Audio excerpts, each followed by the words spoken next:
আভিজাত্য, শুদ্ধতা আর সুরের এক মায়াবী মেলবন্ধনে মেরিল সিরাম সোববার নিবেদিত যমুনা নিমন্ত্রণের আজকের বিশেষ পর্বে আপনাদের সবাইকে স্বাগত জানাচ্ছি। আমি জুলহা জুবাইর আপনাদের সাথে আছি। নিশ্চয়ই আপনাদের ঈদ ভালো কাটছে, তাই আরও একবার আমার পক্ষ থেকে ঈদ মুবারক। কিছু কণ্ঠ ঈশ্বর এমন এক আশীর্বাদ হিসেবে দেন যা একটি পুরো জাতির আনন্দ, বেদনা, বিরহ আর বিজয়ের পটভূমি হয়ে ওঠে। গত প্রায় 6 দশকেরও বেশি সময় ধরে যার কণ্ঠের জাদুতে বুঁদ হয়ে আছে কোটি কোটি বাঙালি, যাকে ভালোবেসে কেউ বলেন মেলোডি কুইন, আবার কেউ ডাকেন বাংলা গানের পাখি। আজ আমাদের এই আভিজাত্যের আঙিনায় আমন্ত্রণ রক্ষা করতে এসেছেন বাংলা গানের সেই প্রবাদ প্রতিম জীবন্ত কিংবদন্তি। তিনি আমাদের সবার গর্বের, অহংকারের এবং রাষ্ট্রের সর্বোচ্চ দুটি বেসামরিক পদক, 21 পদক এবং স্বাধীনতা পুরস্কারে সম্মানিত বরেণ্য সঙ্গীত শিল্পী সাবিনা ইয়াসমিন। ঈদ মোবারক, স্বাগত আপনাকে যমুনা নিমন্ত্রণের এই আয়োজনে। কেমন আছেন আপনি? ঈদ মোবারক, খুব ভালো আছি। তো এই আমাকে আজকে এখানে আমন্ত্রণ জানানো হয়েছে, সেজন্য আমি খুবই আনন্দিত। চমৎকার। আপনার গানের জগতে পথ চলার উপর একটা ছোট্ট উপস্থাপন আমাদের আছে, তা আগে দর্শকদের দেখাবো, তারপর আমরা গল্পে যাব।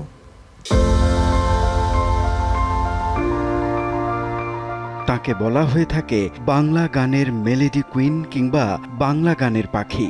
বাংলা গানের শ্রোতাদের কাছে গভীর শ্রদ্ধা, আবেগ ও ভালোবাসার একটি নাম সাবিনা ইয়াসমিন। প্রায় 6 দশক ধরে বাংলা গানের ভাণ্ডারে যুক্ত হয়েছে তাঁর গাওয়া অসংখ্য জনপ্রিয় গান, যা আজও প্রতিনিয়ত শ্রোতাদের মুখে মুখে ফেরে। তিনি জন্মেছিলেন 4 সেপ্টেম্বর 1954 সালে এক সম্ভ্রান্ত সাংস্কৃতিক পরিবারে। মা মৌলুদা খাতুন একজন গৃহিণী হলেও তিনি ছিলেন অসাধারণ কণ্ঠের অধিকারী। বাবা লুৎফুর রহমান ছিলেন অবিভক্ত বাংলার উচ্চ পদস্থ কর্মকর্তা। 5 বোনের মধ্যে তিনিই ছিলেন সর্বকনিষ্ঠা। তিনি সিদ্ধেশ্বরী গার্লস স্কুল থেকে metric, government intermediate girls college থেকে ইন্টারমিডিয়েট এবং ঢাকা বিশ্ববিদ্যালয়ের সমাজবিজ্ঞান বিভাগ থেকে স্নাতক এবং স্নাতকোত্তর ডিগ্রি লাভ করেন। সাবিনা ইয়াসমিনের বড় বোন ফরিদা ইয়াসমিন এবং ফৌজিয়া খান যখন ওস্তাদ দুর্গা প্রসাদ রায়ের কাছে উচ্চাঙ্গ সঙ্গীতের তালিম নিতেন, তখন সেখানে চুপচাপ বসে মুগ্ধ হতেন ছোট্ট সাবিনা ইয়াসমিন। এই মুগ্ধতাই তাকে ধীরে ধীরে সঙ্গীতের প্রতি অনুরক্ত করে তোলে। কয়েক বছরের মধ্যেই তিনি এবং তার আরেক বড় বোন নীলুফার ইয়াসমিন ওস্তাদ পি.সি. গোমেজের কাছে উচ্চাঙ্গ সঙ্গীতের তালিম নেওয়া শুরু করেন। সে সময়ে ফরিদা ইয়াসমিন এবং ফৌজিয়া খান ছিলেন সুপ্রতিষ্ঠিত সঙ্গীত শিল্পী। সেজ বোন ডক্টর নাজমা ইয়াসমিনও একজন বরেণ্য শিক্ষাবিদ এবং সঙ্গীত বোদ্ধা। সাবিনা ইয়াসমিন মাত্র 6 বছর বয়সে অল পাকিস্তান আন্তঃ স্কুল সঙ্গীত প্রতিযোগিতায় চ্যাম্পিয়ন হওয়ার গৌরব অর্জন করেন। তখন থেকেই তিনি বিভিন্ন চলচ্চিত্রে শিশু শিল্পী হিসেবে প্লেব্যাক শুরু করেন। 1967 সালে জহির রায়হান পরিচালিত আগুন নিয়ে খেলা চলচ্চিত্রে আলতাফ মাহমুদের সুরে প্রথমবারের মতো বড়দের গানে কণ্ঠ দেন। এর পরের গল্পটি শুধুই এগিয়ে চলার। সেই থেকে আজ অবধি 16,000-এরও বেশি গানে তিনি কণ্ঠ দিয়েছেন। এর মধ্যে অধিকাংশই চলচ্চিত্রের গান। 1971 সালে মহান মুক্তিযুদ্ধে নঈম গওহরের লেখা এবং আজাদ রহমানের সুরে সাবিনা ইয়াসমিনের গাওয়া জন্ম আমার ধন্য হলো মাগো গানটি মুক্তিযোদ্ধাদের অনুপ্রেরণা জুগিয়েছে। মুক্তিযুদ্ধে অবদান রাখা বীরঙ্গনাদের নিয়ে লেখা প্রথম গান গাজী মাজহারুল আনোয়ারের লেখা এবং আহমেদ ইমতিয়াজ বুলবুলের সুরে ওকে আর করল না কেউ বিয়ে গানেও তিনি কণ্ঠ দেন। বাংলাদেশের নারী শিল্পীদের মধ্যে সর্বাধিক জনপ্রিয় দেশের গানে কণ্ঠ দেওয়ার গৌরবময় অর্জন তাঁরই। 1974 সালে লতা মঙ্গেশকর, এস.ডি. বর্মন, আর.ডি. বর্মন, কানন দেবী, সত্যজিৎ রায়, রাজ কাপুর সহ আরও অনেকেই সাবিনা ইয়াসমিনের গায়কীর ভূয়সী প্রশংসা করেন। 1980 সালে পাকিস্তানে সেখানকার খ্যাতিমান সঙ্গীত পরিচালকের তত্ত্বাবধানে 10টি গজলের একটি অ্যালবাম রেকর্ড করা হয়। তিনি পাকিস্তানের আহমেদ রুশদি এবং মেহেদি হাসানের সাথেও দ্বৈত গানে কণ্ঠ দেন। এছাড়াও ভারতের কিশোর কুমার, মোহাম্মদ আজিজ মুন্না, শ্যামল মিত্র, মানবেন্দ্র মুখোপাধ্যায়, কুমার শানু, সোনু নিগম সহ আরও অনেকের সঙ্গেই চলচ্চিত্রের দ্বৈত গানে কণ্ঠ দেন। ভারতের আর.ডি. বর্মন, বাপ্পি লাহিড়ী, হেমন্ত মুখোপাধ্যায়, কবির সুমন, ভি বালসারা সহ অনেক সঙ্গীত পরিচালকদের সুরে অসংখ্য গানে তিনি কণ্ঠ দেন। শুধু বাংলা ভাষাতেই নয়, চাইনিজ, জাপানিজ, থাই, মালয়েশিয়ান, নেপালি, হিন্দি, উর্দু, পাঞ্জাবি, পশতু এবং ইংরেজি ভাষাতেও সঙ্গীত পরিবেশনের দক্ষতা রয়েছে তার। বাংলাদেশের উল্লেখযোগ্য সকল খ্যাতিমান সঙ্গীত পরিচালক এবং গীতিকারদের সাথে তিনি কাজ করেছেন। তিনি একক গীতিকার হিসেবে গাজী মাজহারুল আনোয়ারের লেখা সর্বাধিক গানে এবং একক সুরকার হিসেবে আলাউদ্দিন আলীর সুরে সর্বাধিক সংখ্যক গানে কণ্ঠ দেন। বাংলাদেশের শিল্পীদের মধ্যে তিনি সর্বাধিক দ্বৈত গানে কণ্ঠ দেন এন্ড্রু কিশোর এবং সৈয়দ আব্দুল হাদীর সঙ্গে। বর্ণাঢ্য দীর্ঘ কর্মজীবনে সাবিনা ইয়াসমিনের অর্জনের পাল্লাও বেশ সমৃদ্ধ। বাংলাদেশে তিনিই একমাত্র শিল্পী যিনি এ পর্যন্ত রেকর্ড সংখ্যক সর্বাধিক 14 বার জাতীয় চলচ্চিত্র পুরস্কার লাভ করেছেন। 1975 সালে প্রবর্তিত জাতীয় চলচ্চিত্র পুরস্কারের প্রথম আসরেই তিনি সুজন সখী চলচ্চিত্রের গানের জন্য জাতীয় চলচ্চিত্র পুরস্কার অর্জন করেন। 1987, 1979 এবং 1980 সালে তিনি পরপর টানা 3 বছর জাতীয় চলচ্চিত্র পুরস্কারের হ্যাট্রিক করেন। সাবিনা ইয়াসমিন একক কোনো শিল্পী হিসেবে সর্বাধিক 10 বার বাদশাহ পুরস্কার অর্জন করেন। এছাড়াও উত্তম কুমার পদক, জহির রায়হান পদক, ফিরোজা বেগম সম্মাননা সহ দেশে বিদেশের অসংখ্য পুরস্কার ও সম্মাননায় তিনি ভূষিত হয়েছেন। 1983 সালে ভারতের বিশ্ব উন্নয়ন সংসদ থেকে তাকে সংসদ রত্ন উপাধিতে ভূষিত করা হয় এবং 1985 সালে সম্মানসূচক ডক্টরেট ডিগ্রি প্রদান করা হয়। এছাড়াও 2012 সালে বাংলা একাডেমি থেকে তাকে সম্মানসূচক ফেলোশিপ প্রদান করা হয়। 2013 সালে ওয়ার্ল্ড চাইল্ড ক্যান্সার সোসাইটি থেকে তাকে ব্র্যান্ড অ্যাম্বাসেডর হিসেবে নিযুক্ত করা হয়। 2014 সালে তিনি আমেরিকার সম্মানজনক ঢালিউড অ্যাওয়ার্ড লাভ করেন। 1984 সালে তিনি বাংলাদেশের সর্বোচ্চ পুরস্কার 21 পদক এবং 1996 সালে তিনি স্বাধীনতা পুরস্কার অর্জন করেন। বাংলা গানের এই অবিস্মরণীয় সঙ্গীত শিল্পীর প্রতি যমুনা টেলিভিশনের গভীর শ্রদ্ধা এবং ভালোবাসা। এই বিস্তারিত দেখার পরে আমার মাথায় একটা প্রশ্নই ঘুরছে, আমি কি প্রশ্ন করব আপনাকে? কোথা থেকে শুরু করলে আসলে ঠিক প্রপার জাজমেন্টটুকু আমি করতে পারবো কিংবা সঠিক প্রশ্নটা করতে পারবো, এটা যখন জিজ্ঞাসা, তাই ছোটবেলা থেকে শুরু করি।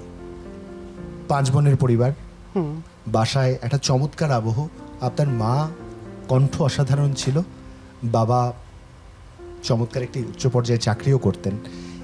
এই পরিবারের গানের সংযোজন কিভাবে হলো? সেখানে আপনি বা কিভাবে গানের প্রতি প্রেমে পড়লেন? আমার মা তো খুব ভালো গাইতেন এবং আমার আম্মা এবং আমার নানা, ওনারা দুজনে কিন্তু একসঙ্গে গান শিখতেন। মুর্শিদাবাদে আমার নানার বাড়ি, সেখানে ওস্তাজির কাছে মা আর মানে বাবা আর মেয়ে গান শিখতেন।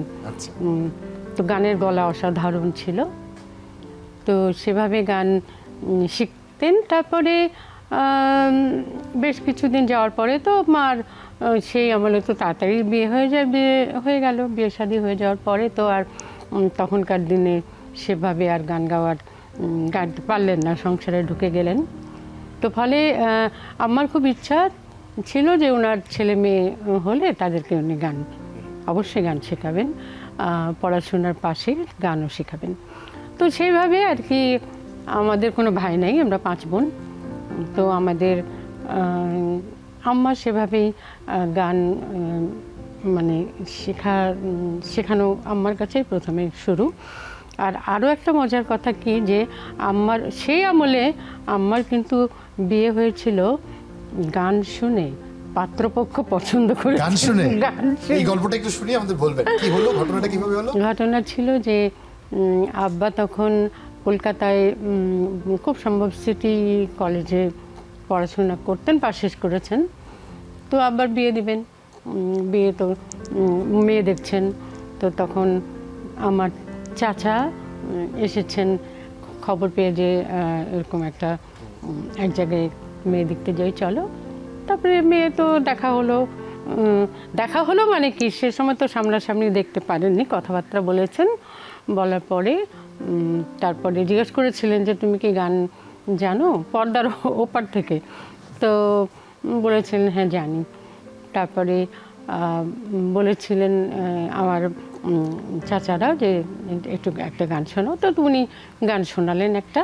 তো ওনারা তো এতই মানে প্রশংসা করলেন যে আর বলার কথা না। তারপরে আমার গান শোনালেন, তারপরে বললেন আরেকটা গাও, তারপরে উনি আরেকটা গাইলেন।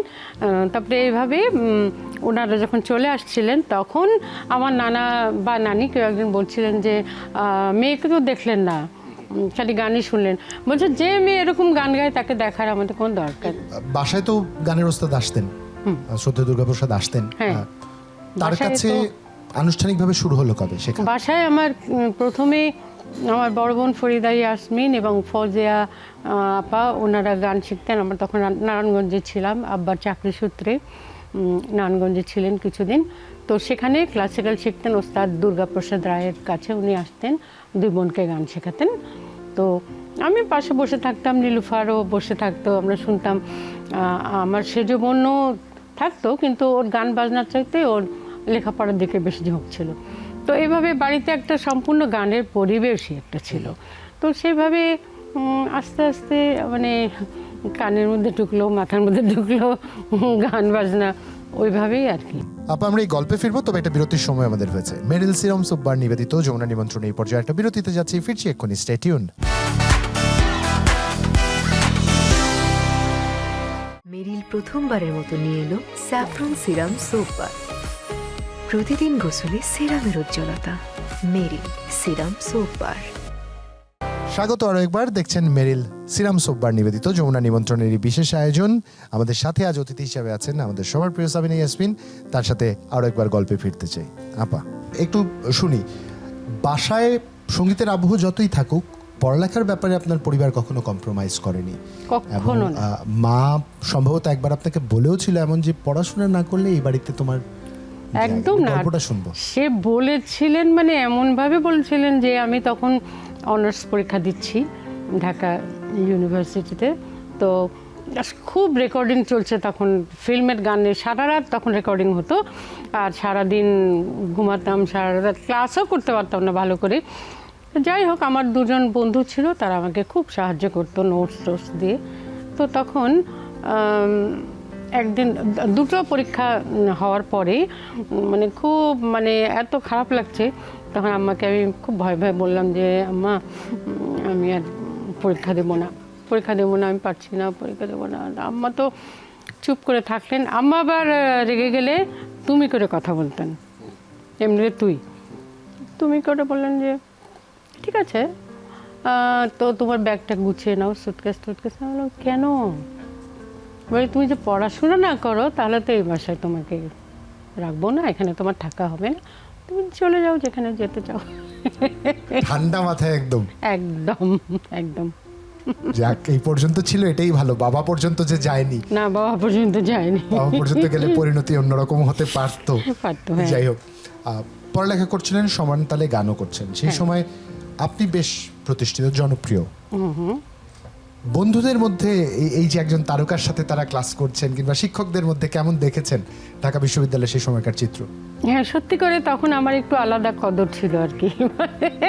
গান গাইছি, আর স্যারদের কাছেও আমার একটু আলাদা কদর ছিল, কারণ আমি ক্লাস তো করতেই পারতাম না, বলতে গেলে খুব কম করতাম। কিন্তু সেই হিসাবে স্যাররা কিন্তু আমার উপর খুব রাগ করতেন না, এবং খুব রেজাল্ট ভালো ছিল এই জন্য করতেন না? রেজাল্ট ভালোই ছিল এই জন্য করতেন না। ট্রিক্সটাকে এটা আমাদের আসলে জানার সুযোগ হলো না, নিশ্চয়ই আমরা জানবো। তবে আপনার জীবনের গল্পগুলো শুনতে শুনতে কিছু গানও শুনবো আমরা। এই জন্য আমাদের সাথে শরণ এবং মমিন আছেন, দুজনেরকে ঈদ মোবারক। দুজনের কাছ থেকে আমরা গান শুনবো। তবে গানের আগে একজন অতিথিকে এই পর্যায়ে আমন্ত্রণ জানাতে চাই, আপনার জীবনের সাথে সম্পর্কিত। আমরা আমন্ত্রণ জানাচ্ছি যমুনা নিমন্ত্রণের আজকের পর্বে আমাদের প্রথম অতিথি, আমাদের সবার প্রিয় সঙ্গীত শিল্পী, খুব পছন্দের একজন মানুষ, শ্রদ্ধেয় আবিদা সুলতানাকে। প্লিজ, ঈদ মোবারক। ঈদ মোবারক, ঈদ মোবারক, ঈদ মুবারক, ঈদ মুবারক।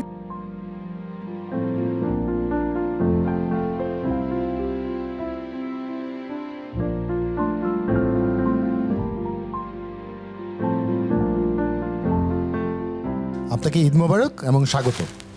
অনেক ধন্যবাদ আমাকে এই অনুষ্ঠানে সাবিনা ইয়াসমিনের পাশে বসবার সুযোগ করে দেওয়ার জন্য যমুনা টেলিভিশনকে অনেক ধন্যবাদ। সাবিনা, দুজনের প্রথম পরিচয় কিভাবে, কি করে হলো পরিচয়টা? কি করে মনে নেই, তবে একদম ছোটবেলায় সাবিনা কাছাকাছি, সাবিনা আপা আমাদের বাড়ির কাছাকাছি থাকতেন, মালিবাগে কোথায় যেন।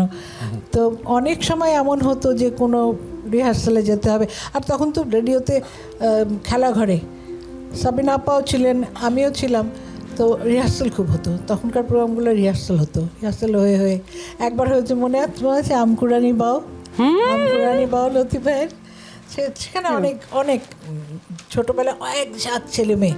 তো এখান থেকেই আস্তে আস্তে আলাপ হয়েছে। তারপর সাবিনা আপার বাড়িতেও গেছি, ওখানে নীলা আপাকে দেখেছি, সাবিনা আপার মাকে দেখেছি ওখান থেকে। তারপরে গানে তো সাবিনা আপার অনেক গানে আমি কোয়ার করেছি, কোরাস করেছি সাবিনা আপার প্রচুর গানে। আমার শুরুটাই কিন্তু এইভাবে। আর সাবিনা আপার সঙ্গে প্রথম যেটা কোরাস গান ছিল আমার, একটা বিয়ের হলুদের গান, সুরকার ছিলেন ইউনুস আলী। ওই যে এত দিন ছিলি রে হলুদ বানিয়ার দোকানে, আজকে আসিলি রে হলুদ কোনার বরণে, এটা কোরাস। তারপরে সাবিনা আপা বলছে ও মুখে সরম সরম ভাব, ও মনে প্রেমাগুনের, তা মনে পড়েছে তোমার? নিশ্চয়ই মনে পড়ছে। না, মনে করিয়ে দিলে মনে পড়বে। হ্যাঁ, সেটাই অনেক আগের কথা তো। আমার অবশ্য একটু বেশি বেশি মনে থাকে সব কিছু, সেটাই। এই যে নালে আমাদের মনে করিয়ে দিতেন কিভাবে আপনি? এই যে গান করছেন, ওই যে তারকা খ্যাতি বললেন, কখনো মনেই হয়নি, খুব হাসাতেন। দূর থেকে দেখে কখনো মনে হয়েছে যে যে মানুষটাকে দেখছি আর যে মানুষটাকে শুনছি, বিস্ময় কাজ করেছে খুব, যে কি করে একটা মানুষ এরকম এত মেধাবী হন, বা কি করে একটা মানুষ এইভাবে ঠিক পারফর্ম করেন? সাবিনা ইয়াসমিন মানে, সাবিনা ইয়াসমিনের ফেসটা মানে হলো পুরা বাংলাদেশের সংস্কৃতি। কারণ সাবিনা ইয়াসমিনের গলার মধ্যে যা আছে, বাংলাদেশের হাসি কান্না, সুখ দুঃখ, আনন্দ, ঝড় ঝঞ্ঝা, বাংলা ব্যাপারটা কিন্তু পুরাপুরি সাবিনা আপার মধ্যে। বাংলা গান বলতে সাবিনা ইয়াসমিন ছাড়া দ্বিতীয় কেউ নাই একদম। তো যে কারণে ওনাকে ভয় পেতাম আমি সবসময়। সাবিনা আপার সঙ্গে গান থাকলে তো সকাল থেকে আমার খাওয়া দাওয়া বন্ধ হয়ে যেত। আর একটা কথা আমি আগেও বলেছি কয়েকবার, যে আমার যখন সোলো গান রেকর্ডিং পরে থাকতো, আমি সাবিনা আপার গান শুনতাম সকাল থেকে, ক্যাসেট বাজিয়ে ওনার গান শুনতাম। বাহ। আপা, আপার একটা গান আছে, বিমূর্ত এই রাত্রি, আমার আবিদ আপার, একটু শুনি আপনার কাছে কেমন লাগে এই গানটা, কেমন গানের একটা মূল্যায়ন শুনি আপনার কাছ থেকে। অসাধারণ। এটা মানে ব্যাখ্যা করে ওইভাবে বলতে আমি পারবো না, মানে অসম্ভব একটা ব্যাপার। মানে এটা আপনার ভালো লাগার তালিকায় আছে, আমি জানি। অবশ্যই, এটা প্রত্যেকের আছে। নিশ্চয়ই। আপা, আমরা একটা গান শুনে আসি। এই মুহূর্তে আমরা গল্প শুনছিলাম, একটা গানে যাচ্ছি।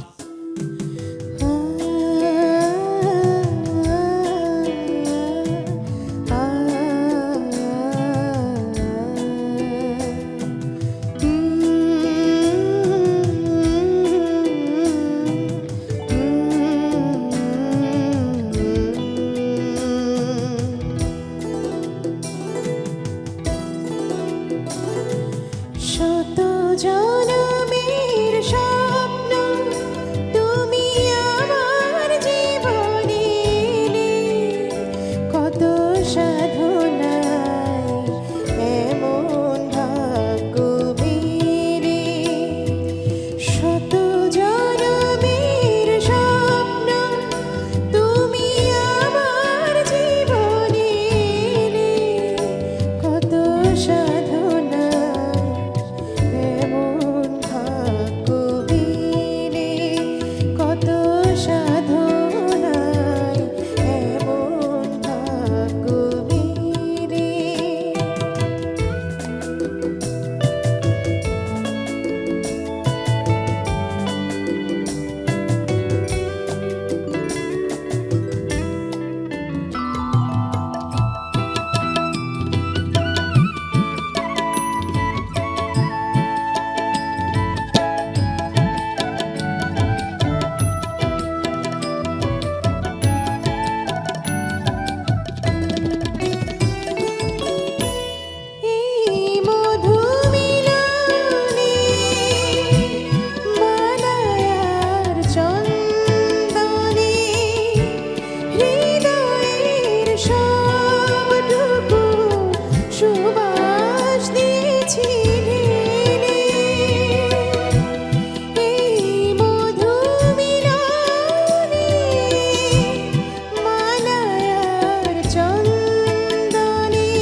অসংখ্য ধন্যবাদ গানটার জন্য। আমরা আরো একবার গল্পে ফিরতে চাই। একটি নাম এই মুহূর্তে না নিলেন, আপনারা দুজনেই পারফর্ম করেছেন তার সাথে, এবং আপনার কথা বলি, চলচ্চিত্রে সর্বোচ্চ গান যে পরিমাণে দ্বৈত কণ্ঠে যদি বলি, তার সাথে আপনার গান পারফর্ম করা হয়েছে। আমরা হারিয়েছি ওনাকে, আমাদের সবার শ্রদ্ধার ভালোবাসার শ্রদ্ধেয় এন্ড্রু কিশোর। এই যে আপা বলছিল, আপাও পারফর্ম করেছেন, আপাও গান গেয়েছেন একসাথে, শুনতে চাই আপনার কাছ থেকে। এন্ড্রু কিশোর মানে ক্ষণজন্মা একজন শিল্পী, আমি বলবো যে এরকম শিল্পী তো যুগে যুগে জন্মায় না, যুগে যুগে জন্মায় না। এটা অসাধারণ একটা গায়কী ছিল। আর ফিল্মের গানের জন্য এত মানে ওর গলাটা এত মানে কি বলবো, জন্মেই ছিল মনে হয় যে ফিল্মের গানের জন্য। একদম একদম মানে কত যে গান গেয়েছি ওর সঙ্গে তার কোনো শয়ে তো সুতরাং এন্ড্রু কিশোরকে মূল্যায়ন ঠিক আমি করতে পারবো না, এই জন্য যে ঠিক আমি বলে বোঝাতে পারবো না যে কত বড় শিল্পী ছিল। তো এন্ড্রু কিশোর এত তাড়াতাড়ি মানে চলে গেল, এটাই খুবই দুঃখজনক একটা মানে ব্যাপার।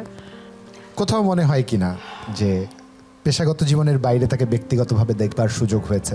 একটু ব্যক্তি মানুষটার কথা আপনার কাছ থেকে শুনি, কেমন দেখেছেন আপনি এন্ড্রুদাকে? এন্ড্রুকে আমি ছোট ভাইয়ের মতনই সবসময় দেখে এসেছি, ও আমাকে বড় বোনের মতনই শ্রদ্ধা করে এসছে সবসময়। এন্ড্রু প্রতি ক্রিসমাসে কেক পাঠাতো, ফুল পাঠাতো, কার্ড পাঠাতো সবাইকে, আমাকে তো দিতই, সবাইকে দিত। এটা ওর কখনো মিস হতো না, কোনো দিনও না। 25শে ডিসেম্বর মানে আসলেই ও সবাইকে বাড়িতে গিয়ে গিয়ে এগুলো মানে দিয়ে আসতো আর কি। মানুষ হিসাবে একটা অসম্ভব ভালো একটা সাধারণ একটা মনের মানুষ ছিল, কোনো রকম অহংকার বোধ ছিল না, কোনো কিছু মানে যে আমি এন্ড্রু কিশোর বা আমি এই সে ধরনের কোনো কিছুই ছিল না। তো মানুষ গায়ক হিসাবে যেমন অসাধারণ ছিল, তেমন মানুষ হিসাবেও একেবারে অসাধারণ ছিল। ওনার শেষ দ্বৈত গানটিও আপনার সাথে, হ্যাঁ এটা শেষ গান, বিগ মেমোরি টু আর্কাইভ। মন খারাপ করতে চাই না, উৎসব উদযাপনের মধ্যে আছি, আপনাদেরকে স্মৃতিকাতর করতে চাই না। এমন যদি কিছু থাকে যেটা আপনাকে বলতে চান, বলার কখনো সুযোগ পাননি, কিংবা মনে হয় আপনার ওই গানটা আপনি আমাকে দিয়ে দেন, এই গানটা আমার হয়ে যাক, এমন যদি কিছু থাকে, হ্যাঁ, ঈদের এরকম সময় গান কিন্তু তো- আবদার করার মতো। এরকম তাহলে গান তো কিন্তু আমিও অনেক। বলবো যে বিমূর্ত এই রাত্রি আমারটা আমাকে না, দিয়ে দাও। শোনো, আমি তো এই তাহলে কথাই আমার শুনতে লিস্ট যাচ্ছিলাম। কিন্তু বড় হতে থাকবে। আমার লিস্ট একটাই খালি বলিস, সেটা হলো শত জনমের স্বপ্ন। ওহ, এটা এই গানটা আমার জান, এটা শুধু আমি না জানো, আমার ছেলে যখন শুনে গানটা শুনে ওর চোখটা ছলছল করে। আমার ছেলে এরকম অসাধারণ একটা গান না? অসাধারণ একটা গান। আমরা স্বর্ণের কাছ থেকে এই গানটা শুনবো আজকে, হ্যাঁ নিশ্চিতভাবে। স্মরণ গাইবে আজকে, হ্যাঁ, না? আমরা নিশ্চিত আমরা ভাবে শুনবো স্বর্ণের এই কাছ থেকে গানটা। শুনবো। আর কি বলছিলে? আপাতত চাইলো বিমূর্ত এই রাত্রি আমার দিয়ে দিতে হবে। এখন কি করবেন আপনি ঈদের সময়, আপনি চিন্তা করেন। যাকো যে দিয়ে দিয়েছে বলেছে, কিন্তু হ্যাঁ এক্সক্লুসিভলি অন যমুনা টেলিভিশন এই মুহূর্তে দিয়ে দিয়েছে কিন্তু আবিদ সুলতানা, পরে কিন্তু আর চাইতে পারবে না চাইতে পারবে না, না না না। কি ভালো লাগে কিছু যদি বলার থাকে? না, আপনার কাছে তো ভালো লাগে বলেই তো শিখছি অনবরত, কিভাবে উনি কথা বলছেন, কিভাবে ব্যবহার করছেন, কিভাবে গান, তো অবশ্যই। আপা, ইফ দেয়ার ইজ এনিথিং আপনি যেটা বলতে চান আবিদ সুলতানাকে, যেটা আপনার বলবার মতো মনে হয় যে না এটা তাকে কোনো উপদেশ? কোনো না, উপদেশ কিচ্ছু না, উপদেশ তো ভালোবাসার কোনো বার্তা যদি দেন। না, ভালোবাসি তো আমি ওকে অনেক বেশি ভালোবাসি। সেদিনও শিল্পকলা একাডেমিতে আমার যে একক একটা শো হলো, অনেকগুলো গান গাইলাম, শত জন্মের স্বপ্ন গাইলাম। ও এসে আমাকে জড়িয়ে ধরে চললো, আমরা দুজনে কাঁদলাম, দুজনেই কান্নাকাটি। এই গান মানে সত্যি গানের অসাধারণ সুর, আলাউদ্দিন আলী ভাইয়ের সুর। সাবিনা আপা যে এত সুন্দর আমি গাইলেন যদি ভুল না করি আপা, স্টেজে। আলাউদ্দিন আলীর শ্রদ্ধা আলাউদ্দিন আলীর সুর করার সবচেয়ে বেশি সংখ্যক গানে আপনি কণ্ঠ দিয়েছেন। আমার তো তাই যদি আমি মনে ভুল না হয়, করি। আমার তাই মনে হয়। এবং এটাও আমার মনে হয় যে আলাউদ্দিন আলীর সুরের ম্যাক্সিমাম গানেই আমি জাতীয় চলচ্চিত্র পুরস্কারও পেয়েছি।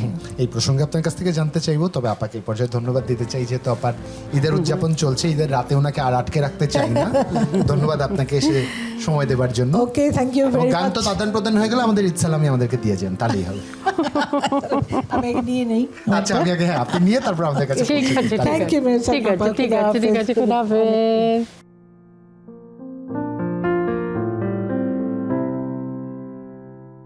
আপা, আমাদের এই গল্প আড্ডা চলবে, তবে এই পর্যায়ে একটা বিরতির সময় আমাদের হয়ে গেছে। মেরিল সিরাম সোপবার নিবেদিত যমুনা নিমন্ত্রণ এই পর্যায়ে ছোট্ট একটা বিরতি নিচ্ছি, ফিরছি এক্ষুনি, স্টে টিউনড। মেরিল প্রথমবারের মতো নিয়ে এলো স্যাফরন সিরাম সোপ বার। প্রতিদিন গোসলে সিরামের উজ্জ্বলতা। Meril serum soap bar. Welcome back once again. দেখছেন মেরিল সিরাম সোপবার নিবেদিত যমুনার নিমন্ত্রণের এই বিশেষ আয়োজন। আপনাদের সবার প্রিয় সাবিনা ইয়াসমিন আছেন, যার সাথে গল্প চলছিল। আপা, ওই যে প্রসঙ্গতে একটা বিষয় আসলো, শ্রদ্ধা আলাউদ্দিন আলীর সবচেয়ে বেশি সংখ্যক সুর করা গান আপনি গেয়েছেন। কতখানি চ্যালেঞ্জিং ছিল, কারণ তার সুর বাংলাদেশে এটা বলারই অপেক্ষা রাখে না, এবং একজন নিখুঁত পারফেকশনিস্ট ছিলেন।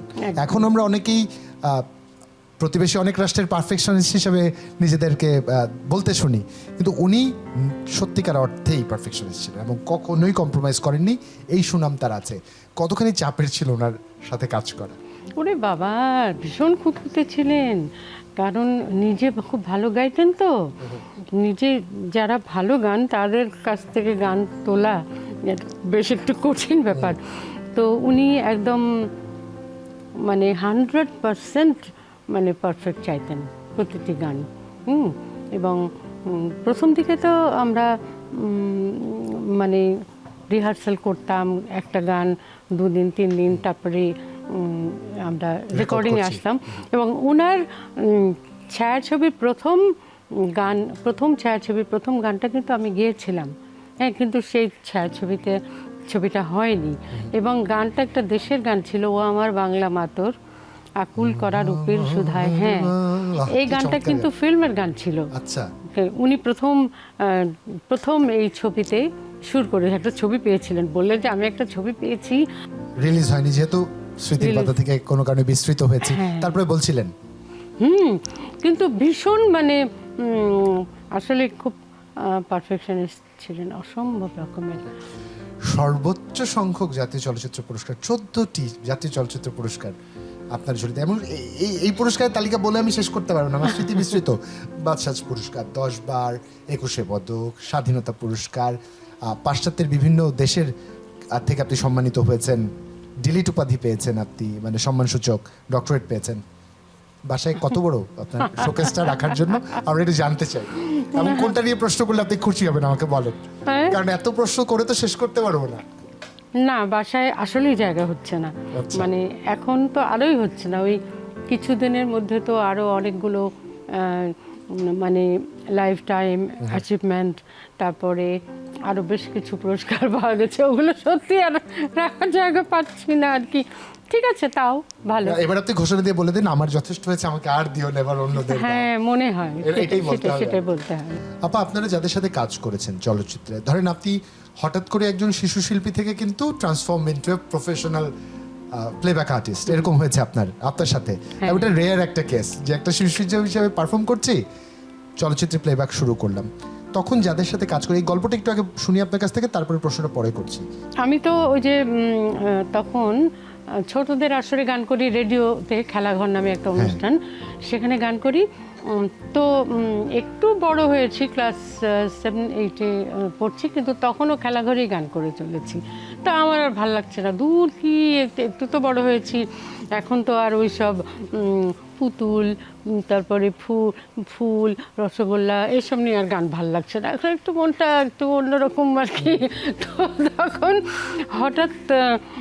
হঠাৎ করে আমাদের পাশের বাড়িতে এসে উঠলেন শহীদ আলতাফ মাহমুদ ভাই, আমাদের অমর 21শে ফেব্রুয়ারির সুরকার। তো আমার আম্মা তো এই সুযোগ ছাড়লেন না, উনি আলতাফ ভাই তখন অনেক ছবিতে সুর দিচ্ছেন। তো আম্মা বললেন যে আলতাফ সাহেব, আমি এটাকে দিয়ে একটা বড়দের গান করান না, আপনি তো অনেক ছবি করছেন। আলতাফ ভাই না না না, দূর কী বলেন ভাবি, এতটুকু বাচ্চা মেয়ে এখন স্কুলে পড়ছে, এখন বলছে ঠিক আছে তাও দেখেন না, বলছে না হবে না, না করে দিল। আম্মাও ছাড়েন না, উনিও না করে যাচ্ছেন। তারপরে হয়তো উনি বিরক্তই হয়ে বোধহয় বললেন পরে যে আচ্ছা ঠিক আছে, আপনি এত করে যখন বলছেন, তখন আমি একটা সুযোগ আমি দিব, কিন্তু যদি গান খারাপ হয় আমি কিন্তু বাদ দিয়ে দেবো। বিশাল চ্যালেঞ্জ। হ্যাঁ, আম্মা বললেন আচ্ছা ঠিক আছে। আমিও ভাবলাম যে তাও ভালো, একটু বড়দের গান তো গাইতে পারবো, বড়দের গান বড় তো হওয়ার সুযোগ পাচ্ছি। মনটা কেমন করছে বড়দের গান গাওয়ার জন্য। তারপরে উনি তখন জহির রায়হানের আগুন নিয়ে খেলা ছবির সুরে ছবিতে আমাকে দিয়ে একটা গান করালেন, মধু জোছরার দীপালি। ওটা হচ্ছে যে মেয়ে দেখতে এসছে বরপক্ষ, মেয়েকে বলছে একটা গান গাও তো মা, তখন এই গানটা গাইলো আর কি। তো ওইটা গাইলাম। গান গাওয়ার পরে দেখি আলতাফ ভাই কিছু বলেন না, ভালোও বলেন না, খারাপও বলেন না, কিছুই বলেন না। 1 মাস চলে গেল, কিছুই বলছেন না। আমার তো জান ধকধক করছে, আম্মারও। তারপরে 1 মাস পরে উনি আবার ডাকলেন, বললেন যে আরেকটা গান ওই ছবির গাইতে হবে। তখন বোঝা হয়ে গেছে যে গান ভালো হয়েছে। আমি তো বুঝলাম। তার কিন্তু আরেকটা কথা শুনে আমি আবার খুব বেশি ভয় পেয়ে গেলাম। সেটা হচ্ছে যে উনি বললেন যে গানটা হচ্ছে আমাদের মাহমুদুর নবী ভাইয়ের সঙ্গে ডুয়েট। আমি তো ভয়, নবী ভাই তখন বিশাল ব্যাপার তখন। হ্যাঁ, মাহমুদুর নবীর সঙ্গে ডুয়েট, আমি তো কি বলবো, হ্যাঁ না কিছুই বলতে পারছি না। যাই হোক, নবী ভাই খুব সাহস জুগিয়েছেন আমাকে, অনেক সাহস দিয়ে তারপরে ওই গানটা আমি গেয়েছিলাম ওই ছবিতেই। তারপরে উনি আবার আমাকে একটা গানের জন্য ডাকলেন, 3 নম্বর গান, সেটা আলতাফ ভাইয়ের সুরে ছায়াছবির 3 নম্বর গান, যে গানের পরে ইতিহাস বদলে গেল। হ্যাঁ, পিছন ফিরে তাকাতে হয়নি। আর কখনোই পিছন ফিরে তাকাতে হয়নি। অবুঝ মন। অবুঝ মন, একদম। আপনার এই যে পিছন ফিরে না তাকানোর যে গল্প, সেই গল্পের বিভিন্ন অধ্যায়ে চমৎকার চমৎকার মানুষ এসে সংযোজিত হয়েছেন। এমন একজন মানুষ আছেন, আমার খুব পছন্দের একজন মানুষ। কখনো তার মন খারাপ আমার দেখতে মন চায় না, কারণ আমি তখন সবসময় তাকে হাসি খুশি দেখেছি এবং দেখতে চাই। একজন মানে পরিপাটি ভদ্রলোক যাকে বলে, আমাদের সবার প্রিয় সঙ্গীত পরিচালক জনাব ফুয়াদ নাসের বাবু। প্লিজ, ঈদ মোবারক। যমুনার নিমন্ত্রণে আপনাকে স্বাগত। ঈদ মুবারক।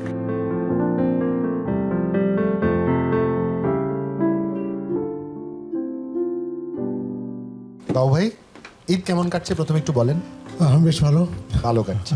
আচ্ছা, এই যে হাসি খুশি, এরকম হাসি খুশি আমরা সব সময় আপনাকে দেখে অভ্যস্ত, আমরা এমনটাই আপনাকে দেখতে চাই। এবার তাই হাসতে হাসতে বলে দিন, প্রথম আপনার সাথে পরিচয় ঠিক কবে হয়?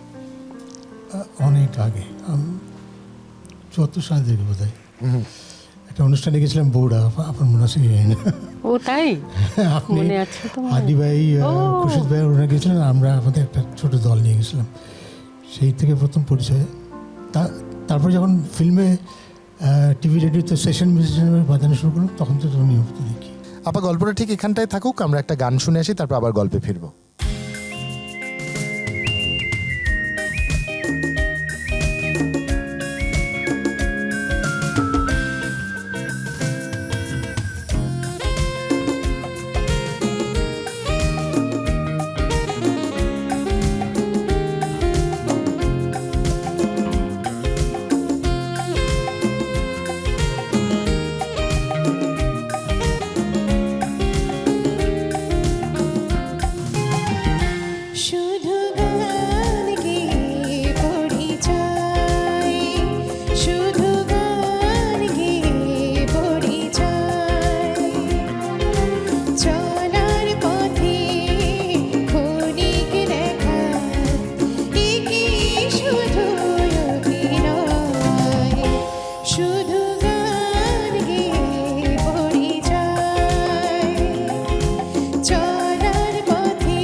শুধু অভিনয়, শুধু গান গেয়ে পরিচয়, শুধু গান গেয়ে পরিচয়।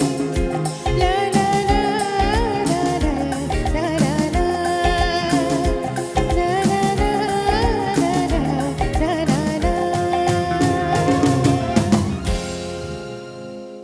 অসংখ্য ধন্যবাদ গানটার জন্য। আমরা আরো একবার গল্পে ফিরতে চাই। তারপর আপনার প্রথম সঙ্গীত পরিচালনা ছলনা সিনেমার জি। আপা ওইখানে কাজ করেছেন, গান গেয়েছেন, ওই অভিজ্ঞতাটা একটু শুনবো। চলচ্চিত্রে বাজাইতে অনেকদিন ধরে, এই 76-77 সাল থেকে। তো এটা ছবি সঙ্গীত পরিচালনার সুযোগ তুলো আমার বড় ভাই ফ্রেন্ড কাজী মুর্শেদ সাহেব। তো সম্ভবত মানে কিছু গান তৈরি করতে হলো। তো তারপর কাছে গেলাম, আমার ছবির গান রাজি হলেন, রেকর্ড করলাম। গানটা ভালো হয়েছিল আপা। কোন গানটা বলো তো? আশায় আশায় আশায় আশায়, কি আপা, এই- অপূর্ব গান। আপা এই যে নতুন একজন সঙ্গীত পরিচালক, মানে এর আগে সেশন মিউজিশিয়ান হিসেবে বাজিয়েছেন, কিন্তু নতুন সঙ্গীত পরিচালক একটা প্রস্তাব নিয়ে আসলেন আপনার কাছে। সত্যি করে বলেন তো, তখন এরকম হলে ঘটনাটা কি ঘটতো? ঠিক আছে গিয়ে দিব, কোনো সমস্যা নেই, নাকি ভাবতেন, দেখতেন, চিন্তা করতেন, কি ঘটতো ঘটনা? না, একটু তো ভাবতামই। আর বাবুকে তো আমি দেখছি অনেকদিন থেকেই, মানুষ হিসাবে এত ভালো, এত বেশি ভালো। ভালো কম শব্দ হয়ে যায় ওনার জন্য। উনি এত হ্যাঁ, চমৎকার সেটাই। তো আমি সুতরাং বাবু যে ভালো সুর করবে এটা আমার কেন যেন একটা মানে বিশ্বাস ছিল। বিশ্বাস, খুব বেশি একটা বিশ্বাস ছিল যে বাবুর সুর খুব ভালো হবে। তো তারপর যখন শুনলাম গান, তো আমি তো একদম অবাক হয়ে গেলাম। মানে একেবারেই আলাদা, অন্য টাইপের, মানে গতানুগতিক যেভাবে সুর হচ্ছিল তখন, একদমই সম্পূর্ণ আলাদা গান। আশায় আশায় দিন যে গেল, আশাপূরণ। আশাপূর্ণ। আমার মাথা এখনো গুনগুন করছে আর কি, আমি হ্যাঁ, সাহস করব না, তবে হ্যাঁ চমৎকার। চমৎকার গান। আপনি বাবু ভাইকে দেখেছেন কাজ করতে, বা একসাথেও কাজ করেছেন, কিংবা এমন অনেক সুর সৃষ্টি করেছেন বাবু ভাই যেটা হয়তো আপনার শুনবার সুযোগ হয়েছে, এমন কোনো গান যেটা মনে হয়েছে না এটা বাবুর চমৎকার একটা ক্রিয়েশন, বা এই গানটা বাবু আউট অফ দ্য বক্স করেছে, এরকম কিছু কি কখনো মনে হয়েছে? ওই বা কোনো আমি যে গান দুটো গেয়েছি ওই দুটো আমার কাছে বেস্ট মনে হয়েছে। আচ্ছা, আমি খুব বেশি একটা বাবুর সুর শুনিনি, তবে ওই দুটো খুব ভালো লেগেছে, খুবই ভালো। বিশেষ করে আশায় আশায়, আশায় আশায় দিন যে কেটে যায়, স্বপ্নে রাত যে বহায়, দিনে থাকো বুকের মাঝে, সারা রাত চোখের পাতায়, তোমার আমার এই যে বাঁধন, দিনে নানা তোয় গাথা, লা লা লা লা লা লা লা রন, তুমি আমার মনে। কি সুন্দর, অপূর্ব, থামলেন কেন? কি মানে আবার থামলেন কেন? মেলোডি ভরা গানে। এটা ঘোরের মধ্যে, আমি জানি না বাবু ভাই হয় কিনা, আমার এটা ঘোরের মধ্যে ছিলাম, একটা না, ঘোরের মধ্যে ছিলাম। ঘোরের মধ্যে থাকার মতন সুর তো। চমৎকার। আপা, ইফ দেয়ার ইজ এনিথিং যেটা বাবু ভাইকে আপনি বলতে চান, কি যদি কোনো গাইড করবার মতো কিছু থাকে। এই যে বাবু, না, বাবুকে আমি কি গাইড করব? ও কত বড় একজন, যেমন মিউজিশিয়ান সেরকম সুরকার, তেমন এত ট্যালেন্টেড একজন মানুষ। ওকে আমার বলার কিচ্ছু নাই। সবচেয়ে আসল কথা, ও অসম্ভব ভালো একজন মানুষ। এটাই চাই, যতদিন বাঁচবে দোয়া করুন বাবু আপা। একদম আমার যেন, তো বড় আপা। হ্যাঁ, বাবু আমার ছোট ভাই, ও যেন এরকমই থাকে সারা জীবন, এভাবেই চলে। শ্রদ্ধা আলাউদ্দিন আলীর সুরে যতগুলো হিট গান আপার কণ্ঠে আমরা পেয়েছি, তার অধিকাংশ রেকর্ডিং আপনার আমি ছিলাম আপনার করা, আপনি ছিলেন, আপনি সে জায়গায় ছিলেন। ওনার ব্যাপারে একটা বিষয় আছে, উনি হয়তো শিল্পীকে সামনাসামনি বলতেন না, প্রশংসার ব্যাপারে উনি খুব চেপে যেতেন। আপনারা তো শুনবার সুযোগ পেয়েছেন, আপার গান যখন রেকর্ড হচ্ছে, পরে যখন মাস্টারিং এডিটিং হচ্ছে, তখন রিয়াকশনগুলো কি থাকতো? আলাউদ্দিন ভাইয়ের সুর এবং আপা গাইছেন, এটা আমার একটা টুইট ছিল। এটা যদি মুখে থাকতাম যে কখনো এই রেকর্ডিং আলাউদ্দিন ভাইয়ের সুরে উনি গাইবেন, আমরা বাজাচ্ছি, যখন পরে তখন তো মনো রেকর্ড হতো, মনো রেকর্ড সব একবারে বাজিয়ে পরে আমরা শুনতাম কেমন রেকর্ডিং হলো, এই সময়টার জন্য অপেক্ষা করতাম। এবং অনেক দিন গেছে যেরকম আলাউদ্দিন ভাই যখন কম্পোজিশন করছেন, আমরা বুঝতে পারতাম না এই লাইনটা কেন বাজালেন, মানে আমাদের মাথার উপর দিয়ে যেত। পরে যখন ফাইনাল রেকর্ডিং তখন বুঝতে পারছেন এই ভেবে এটা বানিয়েছেন। এটাই। নিঃসন্দেহে। অসংখ্য ধন্যবাদ বাবু ভাই আমাদের সে সময় দেবার জন্য। আপনাদের ধন্যবাদ। এখানে আমাকে আমন্ত্রণ জানার জন্য। এটা আমার জন্য একটা পদক। হ্যাঁ, সাবিনা আপার অতিথি হয়ে আমি কিছু বলতে পেরেছি, সুযোগ পেয়েছি, এটা আমাদের না তুমি এসেছো, আমি খুব খুশি হয়েছি। আপনি আমাদের জন্য একটু দোয়া করবেন তো, আমরা আপনার মতো এরকম হতে চাই, না, এরকম হাসি খুশি এরকম এরকম এরকম ভালো মানুষ হতে চাই আমরা। আপনি আমাদের জন্য একটু দোয়া আসলে করবেন। আসলে অসংখ্য ধন্যবাদ বাবু ভাই। ওকে বাবা।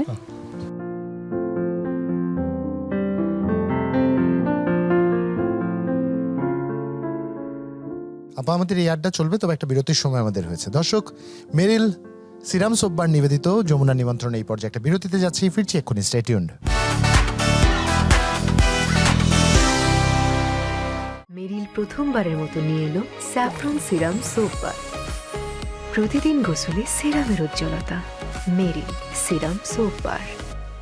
Welcome back once again. দেখছেন মেরিল সিরাম সোববার নিবেদিত যমুনা নিমন্ত্রণের এই বিশেষ আয়োজন। ঈদ মোবারক আরও একবার। জুলহা জুবাইর আপনাদের সাথে আছি, আর আমার সাথে আছেন আমাদের সবার প্রিয়, গর্ব এবং অহংকারের শ্রদ্ধেয় সামিনা ইয়াসমিন। যাচ্ছি আবার গল্পে। এই যে চলচ্চিত্রে কাজ করতে শুরু করলেন, তৃতীয় গান থেকে পুরোটাই ব্যতিক্রম। প্রথম যখন শ্রদ্ধেয় আলাউদ্দিন আলীর কাছ থেকে কাজের প্রস্তাব পেলেন, কোন সিনেমার ছিল, কেমন ছিল এই রিয়াকশন, উপলব্ধিটা কি ছিল?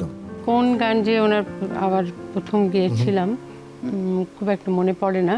আমাদের একটা একটা জুটি মতো হয়ে গিয়েছিল, জুটি বলা চলে। আমজাদ ভাই, আমজাদ হোসেন, হাদি ভাই, আমি, আলাউদ্দিন আলী ভাই।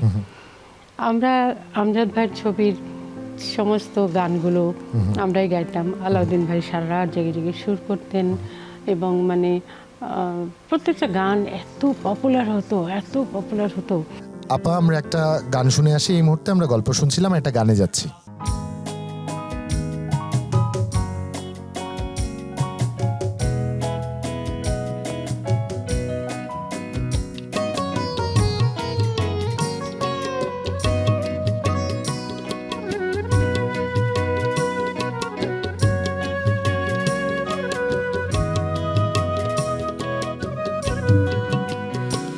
একে সোনার আলোয় জীবন ভরিয়ে দিলে, ওগো বন্ধু কাছে থেকো, কাছে থেকো।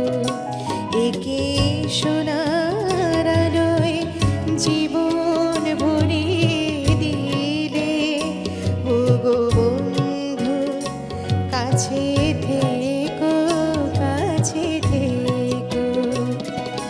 রিক্ত আমার ক্ষুদ্র প্রাণে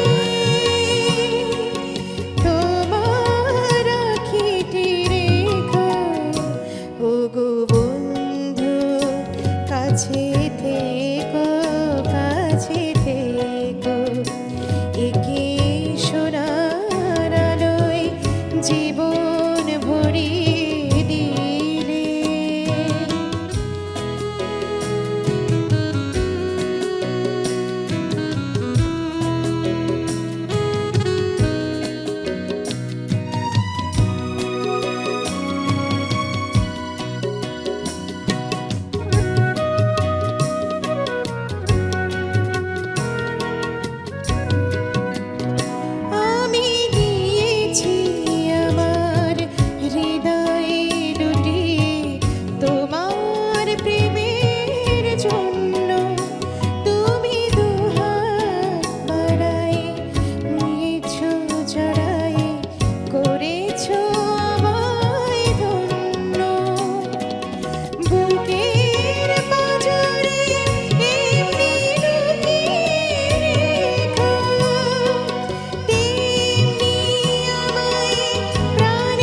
অসংখ্য ধন্যবাদ গানটার জন্য।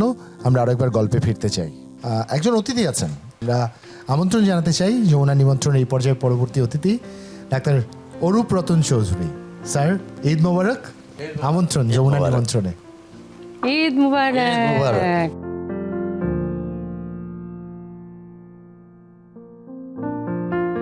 প্রথম সাবিনা ইয়াসমিন, কবে ওনার সাথে আপনার পরিচয় হলো? তার আগে থেকে নিশ্চয়ই চিনতেন, যেহেতু গান করছে উনি অনেক লম্বা সময় ধরে। পরিচয়টা কিভাবে হলো আপনাদের? আচ্ছা, পরিচয়টা হচ্ছে যে সাবিনা সম্বন্ধে এই জিনিসটা অনেকে হয়তো জানে না যে সাবিনা ইয়াসমিন শুধু একজন সঙ্গীত শিল্পী না, সে কিন্তু একজন সমাজসেবক। আচ্ছা, মানে আমি যে কাজটা দীর্ঘদিন যাবৎ করছি, প্রায় 40 বছর, ধূমপান এবং মাদক বিরোধী কর্মকাণ্ড, এবং আমার যে সংগঠনটি আছে মানস, তার কিন্তু প্রথম কার্যকরী পরিষদের প্রথম সহসভাপতি সাবিনা ইয়াসমিন। বাহ, এটা তো আমাদের জানা ছিল না।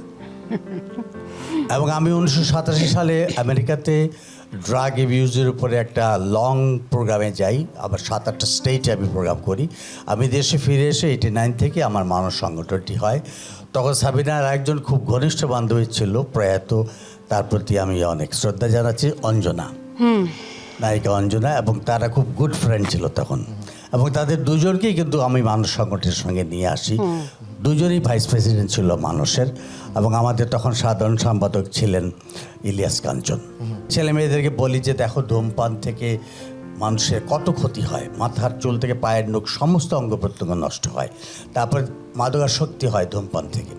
এই কথাগুলো তুমি স্টেজে একটু ছেলে মেয়েদের সামনে তুই যদি বলো আর একটু গান একটু শুনিয়ে দাও, তাহলে কিন্তু তারা যে আমার কথা শুনবে যতখানি, তার থেকে তোমার কথাটা আরও বেশি আকৃষ্ট হবে। এবং এই কাজটা সে শুরু করলো। আমি তাকে দিয়ে প্রথম, আমার মনে আছে গভর্নমেন্ট ল্যাবরেটরি স্কুলে তুমি গিয়েছিলে ধানমন্ডিতে, আমরা অনেকগুলো জায়গায় গিয়েছি। তো সাবিনার যে এই যে একটা আলাদা গুণ, এটা কিন্তু অনেকেই জানে না। এবং আমি বলবো যে সমাজসেবামূলক কর্মকাণ্ডে শিল্পীদের একটা বিরাট অবদান থাকে, এবং সাবিনা তার এই যে গানের পাশাপাশি সঙ্গীতের যে একটা বিরাট অবদান রাখছে বাংলাদেশে, এখনও সে কিংবদন্তি আমি বলবো। স্যার, অসংখ্য ধন্যবাদ আপনাকে আমাদের এসে সময় দেওয়ার জন্য। ভালো ধন্যবাদ থাকবেন আপনি। আপনাকে এবং যমুনা টেলিভিশনকে যে একজন বিখ্যাত এরকম সাবিনা ইয়াসমিন কিংবদন্তির সাথে আমি আজকে একটি সাক্ষাৎকার দিতে পারবো। ধন্যবাদ, ঈদ মোবারক। ধন্যবাদ।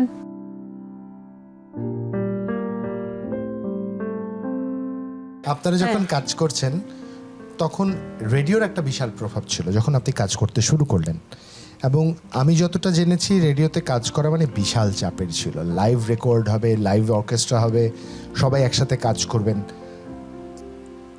ওই সময়ের মুহূর্ত উপভোগ্য কত ছিল, চ্যালেঞ্জ কতখানি ছিল, এই প্রশ্ন না হয় উত্তর আপনি দিয়েই দিবেন, আপনার কাছে জানতে চাওয়া থাকলো এখন মিস করেন কিনা এরকম আয়োজনগুলো? এফডিসিতে যে রেকর্ডিংটা হতো সেটা কিন্তু অদ্ভুত একটা, মানে কি যেন টেপ বলে ওটাকে, যে চওড়া একটা, ওটার যে কোয়ালিটি মানে অদ্ভুত, ওরকম আর পরে হয়নি। মানে ওইভাবে ওই কোয়ালিটি পাইনি আমরা ওই এফডিসির যে রেকর্ডিংগুলো। আপা, গল্পটা ঠিক এখানটায় থাকুক, আমরা একটা গান শুনে আসি, তারপর আবার গল্পে ফিরবো।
অসংখ্য ধন্যবাদ চমৎকার এই গানের জন্য। আর দর্শক, মেরিল সিরাম সোব্বার নিবেদিত যমুনা নিমন্ত্রণ এই পর্যায়ে আরো একটা বিরতি নিচ্ছি, ফিরছি এক্ষুনি, সাথেই থাকুন।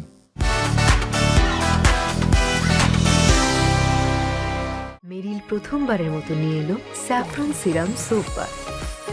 প্রতিদিন গোসলে সিরামের উজ্জ্বলতা। মেরিল সিরাম সোপ বার। স্বাগত আরো একবার, দেখছেন মেরিল সিরাম সোব্বার নিবেদিত যমুনা নিমন্ত্রণের এই বিশেষ আয়োজন। আমাদের সাথে আজ অতিথি হিসেবে আছেন আমাদের সবার প্রিয় সাবিনা ইয়াসমিন। তার সাথে আরো একবার গল্পে ফিরতে চাই।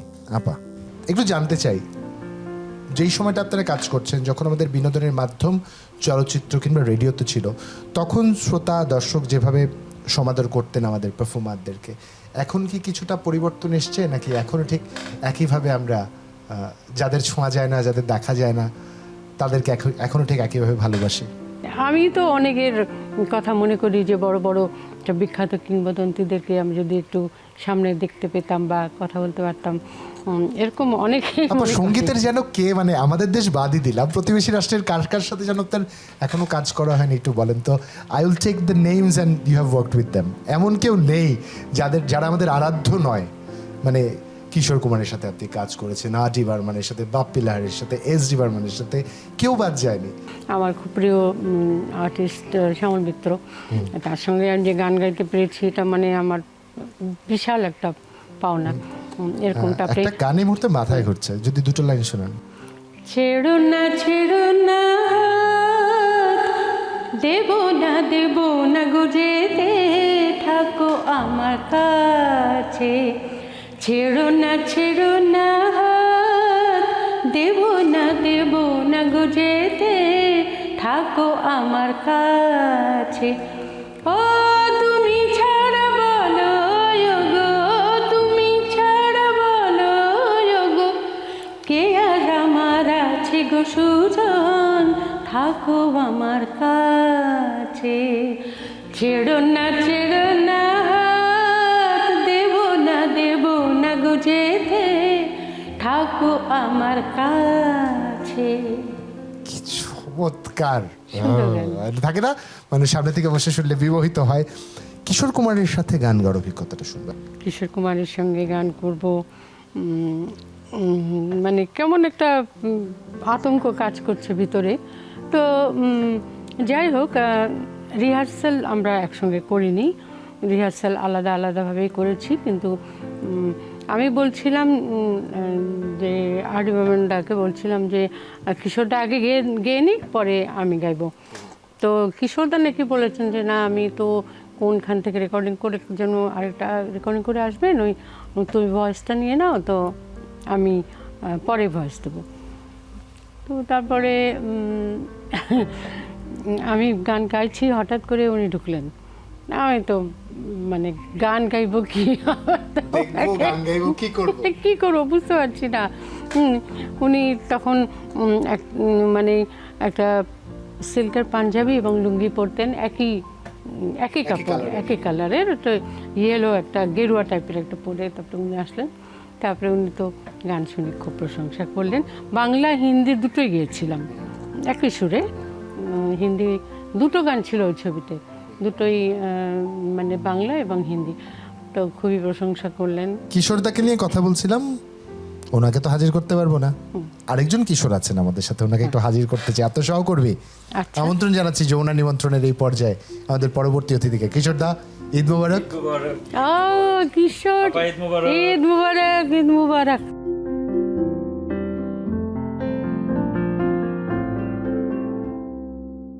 কাজ যখন করছেন, যখন প্লে করছেন, ততদিনে তো আপাকে মোটামুটি জানা। প্রথম একসাথে কাজ করা কবে হয়? কাজ করার আগে আমার প্রথম আপার সঙ্গে যেটা দেখা হলো, যেভাবে দেখা হলো, সেটা আপা জানেও না, আপা জানেও না সেটা। আমার তারকারা জানে না, আমরা ভক্তরা কত জায়গায় দাঁড়িয়ে তারকাকে দেখি। আমাদের বাসায় অনেক মিউজিক্যাল ইনস্ট্রুমেন্ট ছিল, আমার বাবা মা দুইজনই মিউজিকের সাথে জড়িত ছিল। তো আমিও ছোটবেলা থেকেই মিউজিকটাকে খুব পছন্দ করতামও একটু। তখন আমার বাবার বন্ধু, ছোট ভাই এরকম অ্যাকর্ডিয়ন বাজাতেন, প্রণব দাস, সিলেটের।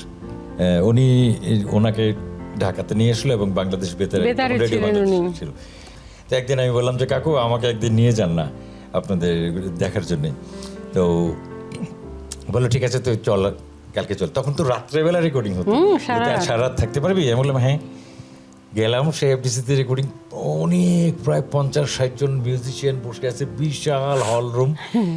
এরপর দেখলাম যে ছোট্ট একটা গিয়েছিল, বুথ ছিল না বুথ ছিল, সেখানে? singer booth, হ্যাঁ, হ্যাঁ। সেখানে একটা ডুয়েট গান ছিল। আমি পরবর্তীতে সেই গানটা শুনি নাই, এটা ছবির গান, খুরশিদ আলম সাহেব এবং সাবিনা আপা, ওনারা দুইজন গেল। আমি সামনে গ্লাসের ভিতর থেকে উনি গাচ্ছেন, আমি বাইরে থেকে দেখছি। ছোট তখন আমি খালি ভাবতাম, ইস, বাসায় তো তখন আমাদের পাকিস্তান পিরিয়ডে টেলিভিশন ছিল, টিভিতে দেখতাম আপাকে, সবসময় হা করে থাকতাম। আমার মামাতো বোন, জ্যাঠাতো বোন, কাকাতো বোন, এরা সবাই সাবিনা আপার গানগুলো গুনগুন করে গাইতো। আমি তখন ভাবছি এই ম্যাডাম গাচ্ছে, আমি বসে আছি, মানে কি একটা ফিলিং ছিল তখন। আস্তে আস্তে আস্তে আস্তে মানে আমার কাজ শুরু হলো বিভিন্ন মিউজিক ডাইরেক্টরদের সঙ্গে বাজানোর সঙ্গে। এর মধ্যে আমাদের দেবু ভট্টাচার্য ছিলেন, দেবু চৌধুরী, হ্যাঁ সরি দেবু চৌধুরী, সরি আমি ভট্টাচার্য, দেবু চৌধুরী, উনি মিলনদা কেমন ছিল, মিলন ভট্টাচার্য ঢাকাতে নিয়ে এসেছিলেন।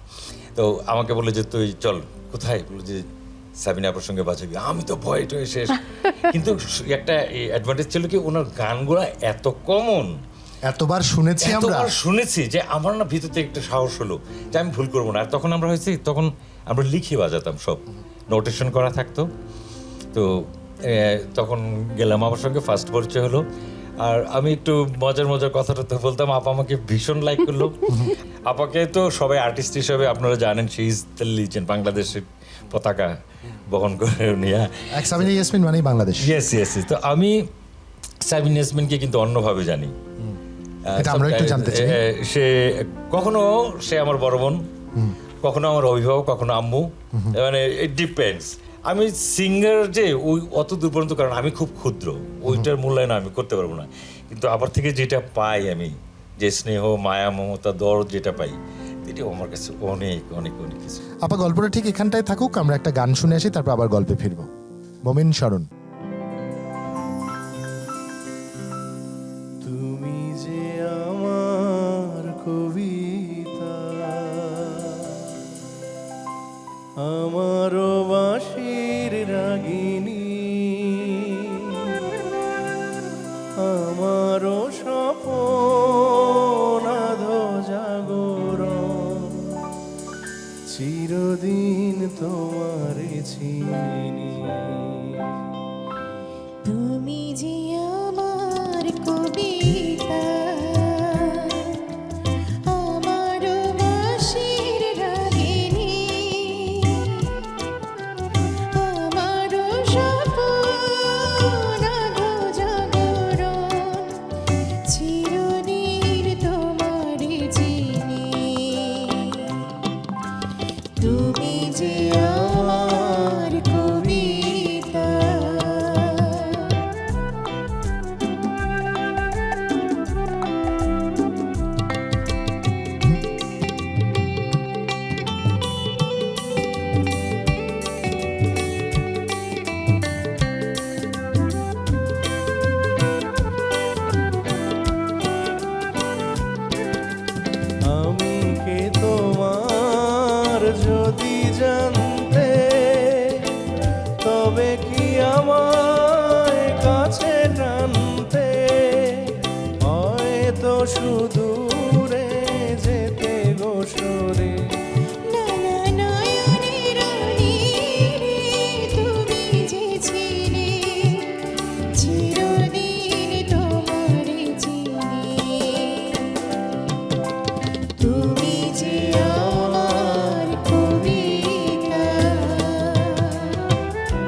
দুজনকে অসংখ্য ধন্যবাদ চমৎকার এই গানের জন্য। আর দর্শক, মেরিল সিরাম সোব্বার নিবেদিত যমুনা নিমন্ত্রণ এই পর্যায়ে আরও একটা বিরতি নিচ্ছি, ফিরছি এক্ষুনি, সাথেই থাকুন।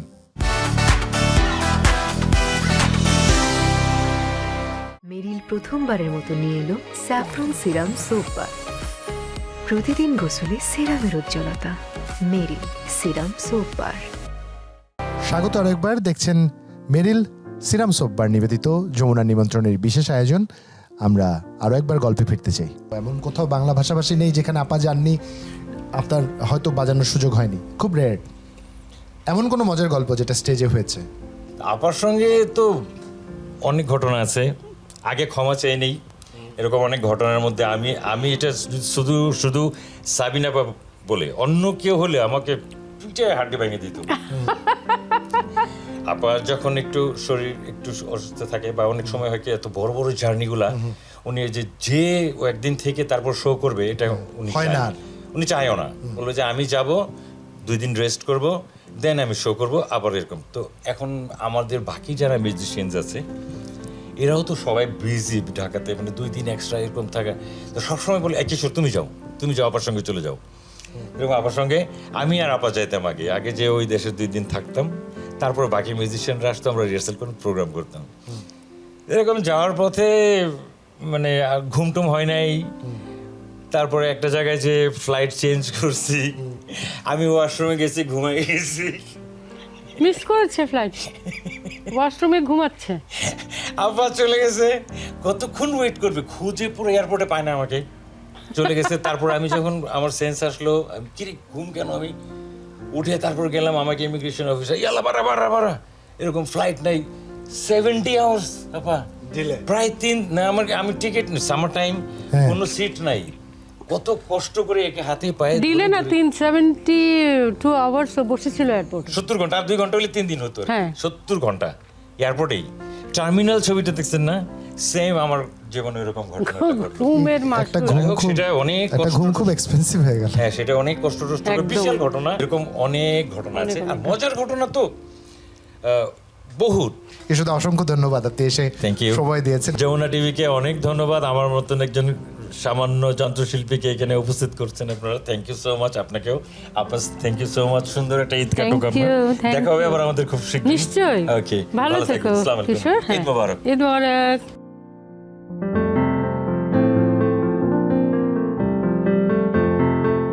আপা, বাংলার বাইরেও আপনি হিন্দি, উর্দু, চীনা ভাষা, জাপানি ভাষা, আরও কত কত ভাষায় গান গেয়েছেন, মালয়েশিয়ান ভাষা, থাই ভাষায়, মানে কীভাবে সম্ভব? যখন আমি চায়নাতে গেলাম, একটা গভর্নমেন্ট ট্যুর ছিল, 60 জন মেম্বার ছিল ওখানে, 60। তারপরে বিশাল টিম। হ্যাঁ বিশাল টিম। সেটা কত সালে আমার ঠিক মনে নাই, আর্লি 80s হতে পারে।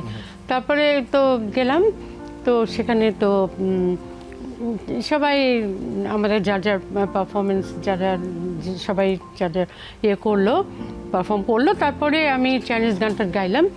চাইনিজ গানটা গাওয়ার পরে না দেখছি কি যে হল ভরা মানুষ, চাইনিজদের সমানে খালি হাততালি গান শেষ হয়ে গেছে, হাততালি থামছে না, তালি সমানে চলছে, মানে 1 মোর। তো আমি বললাম যে 1 মোর, বুঝলাম, কিন্তু আমি তো আর গান জানি না, বলে এইটাই গাও। ওইটা গাইলাম, 3 বার গাইলাম। গাওয়ার পরে ওটা আর্মি, রেড আর্মি চাইনিজদের, তাদের উপরে তাদের ইয়েতে লেখা গান।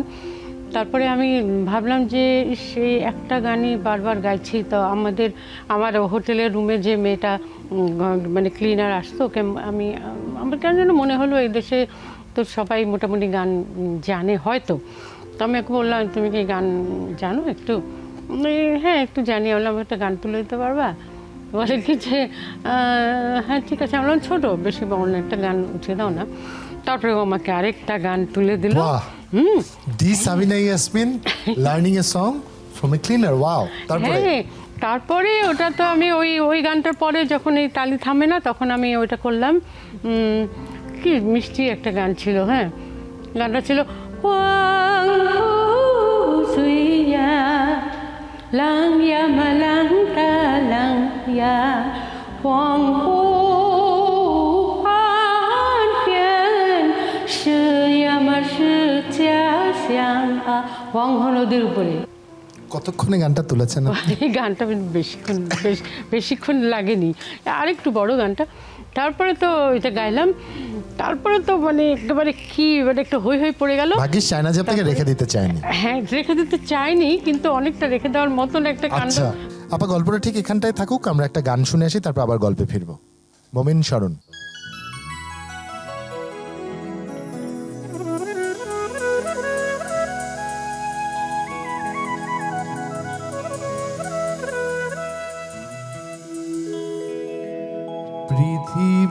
পৃথিবীর যত সুখ আমি তোমারই ছোঁয়াতে খুঁজে পেয়েছি। পৃথিবীর যত সুখ আমি তোমারই ছোঁয়াতে খুঁজে পেয়েছি। মনে হয় তোমাকে আমি জনম জনম ধরে চেয়েছি।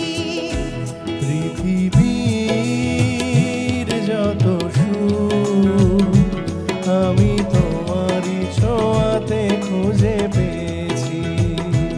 মনে হয় তোমাকে আমি জনম জনম ধরে চেয়েছি।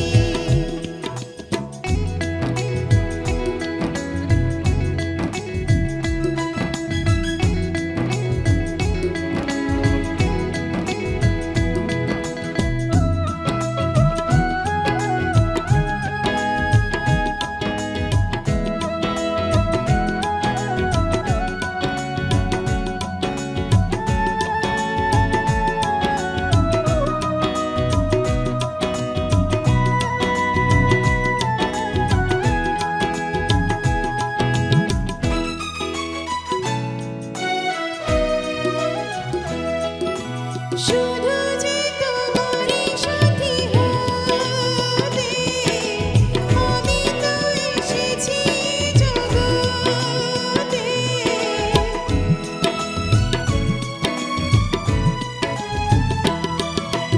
এ জগতে চোখ মেলে ছাইবা তুমি ছাড়া আজ কিছু নাই আর।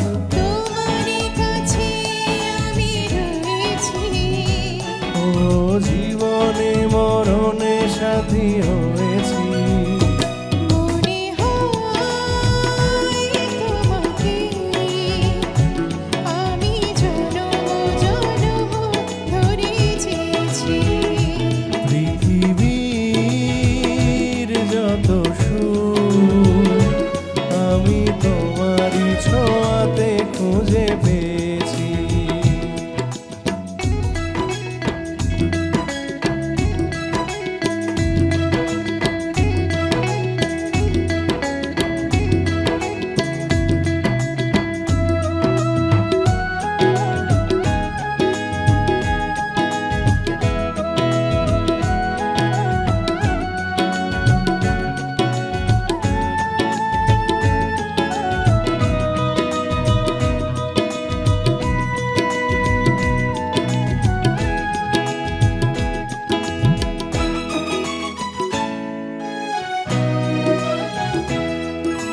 জেনেছি তো এই জীবনে আমি তুমি প্রাণের চেয়ে দামি।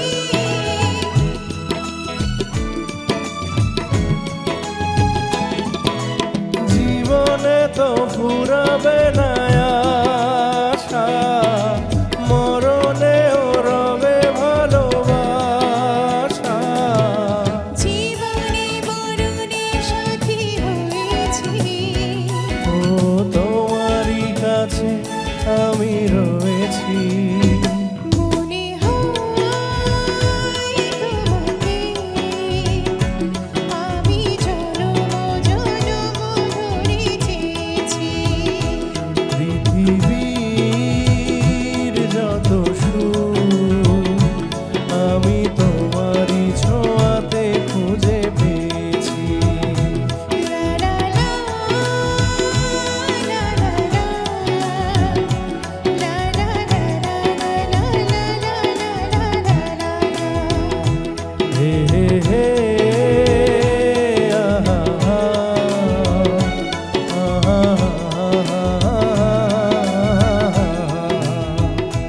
লা লা লা লা লা লা লা লা লা লা লা লা লা লা লা।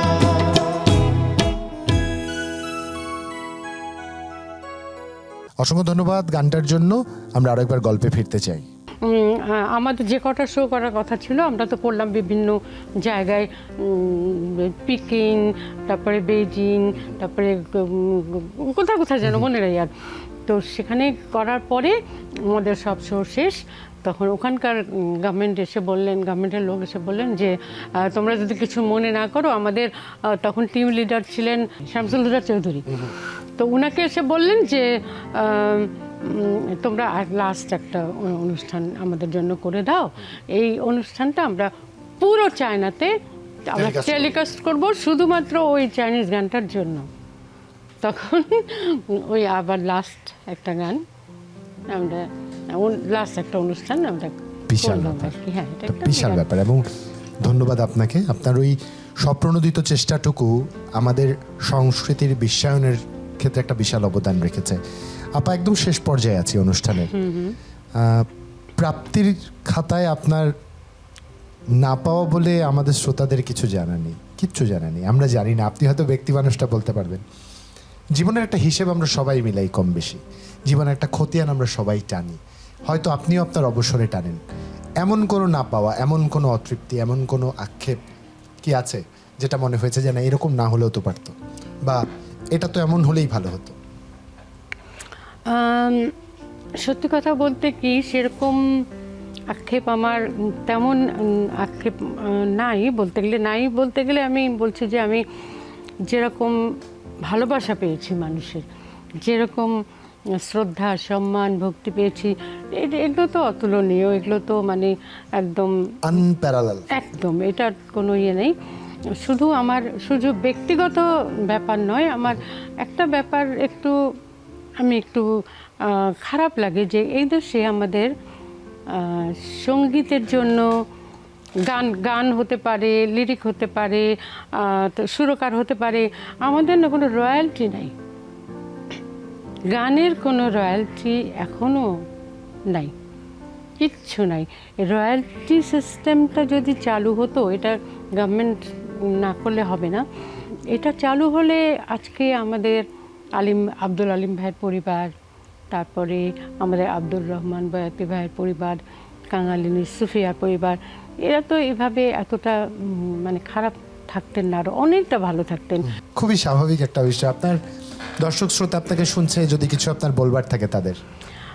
দর্শক শ্রোতাদেরকে এটাই বলবো যে এতক্ষণ ধরে ধৈর্য ধরে তারা এই অনুষ্ঠান দেখছেন এবং শুনছেন, এই জন্য আমি আপনাদের কাছে খুব কৃতজ্ঞ। আপনাদের সবাইকে অনেক অনেক ধন্যবাদ, এবং আপনাদের ঈদ খুব ভালো কাটুক।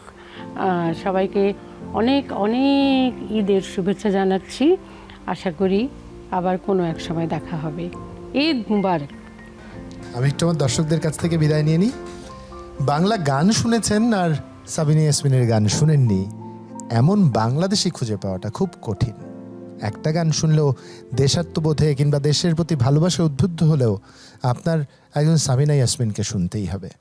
কালের সীমারেখায় আমরা হয়তো একটা জায়গায় থামি, কিন্তু মহাকালের পাতায় আমাদের অস্তিত্ব অমর হয়ে থাকে শুধু একটা সৃষ্টির জন্যই। এরকম অসংখ্য সৃষ্টির সঙ্গী হয়ে আছেন যে মানুষটি, আজ তাকে কাছ থেকে জানবার সুযোগ তৈরি হয়েছে আমি এবং আমার পুরো টিম আজ এক সাবিনা ইয়াসমিনকে ভিন্নভাবে আবিষ্কার করবার সুযোগ পেয়েছি এবং আপনাদের সামনে উপস্থাপন করবারও চেষ্টা করেছি। খুবই সামান্য উপস্থাপনটুকু, তবে আমরা আমাদের সর্বোচ্চটুকু চেষ্টা করেছি। আপনারা ভালো থাকবেন সবাই, এবং যে আমাদের নিজস্ব তাকে আগলে ধরে বাঁচবার চেষ্টা করবেন। যাওয়ার আগে একটা গান থাকছে আপনাদের জন্য। শুভরাত্রি, ঈদ মুবারক আরও একবার।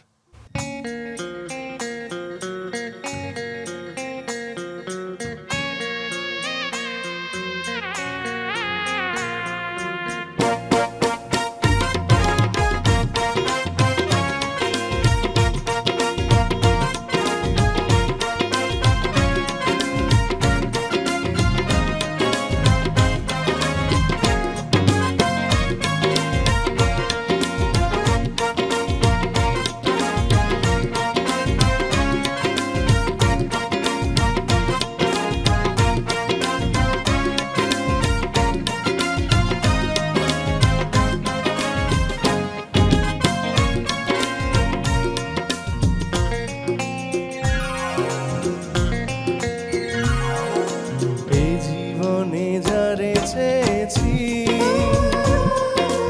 আজ আমি তারে পেয়েছি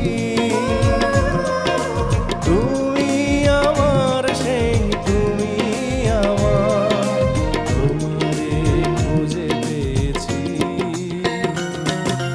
এই জীবনে যারে চেয়েছি ও আজ আমি তারে পেয়েছি ও তুমি আমার সেই তুমি আমার তোমারে খুঁজে পেয়েছি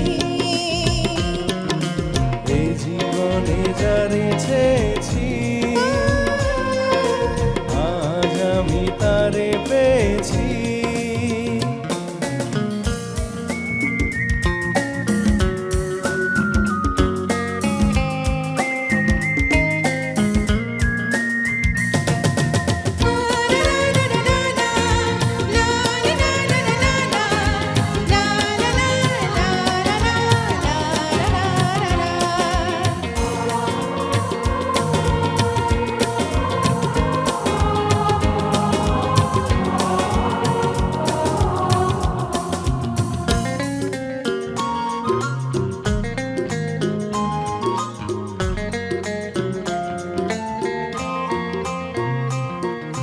তুমি ছিলে না ছিল না আশা তোমায় পেয়ে আশা বেঁধেছে বাসা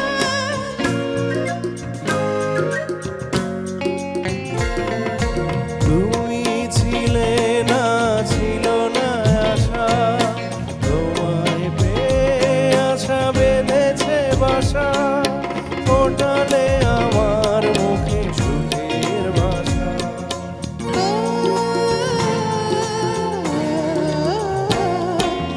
এই জীবনে যারে চেয়েছি ও আজ আমি তারে পেয়েছি ও তুমি আমার সেই তুমি আমার তোমারে খুঁজে পেয়েছি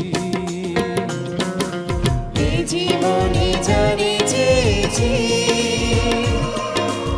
আজ আমি তারে পেয়েছি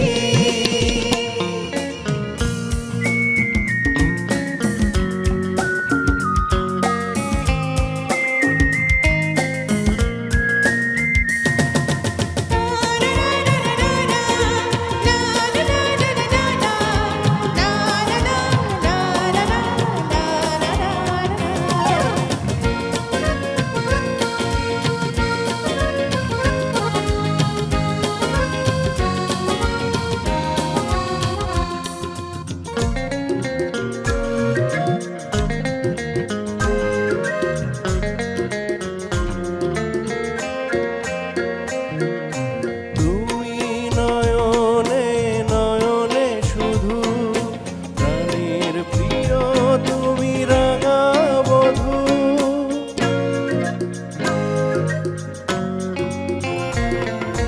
তুমি নয়নে নয়নে শুধু আমি যে তোমার বধূ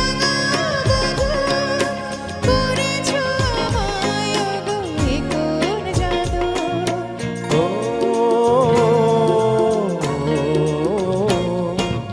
এই জীবনে যারে চেয়েছি আজ আমি তারে পেয়েছি তুমি আমার সেই তুমি আমার তোমারে খুঁজে পেয়েছি এই জীবনে যারে চেয়েছি ও আজ আমি তারে পেয়েছি ও তুমি আমার সেই তুমি আমার তোমারে খুঁজে পেয়েছি এই জীবনে যারে চেয়েছি আজ আমি তারে পেয়েছি এই জীবনে যারে চেয়েছি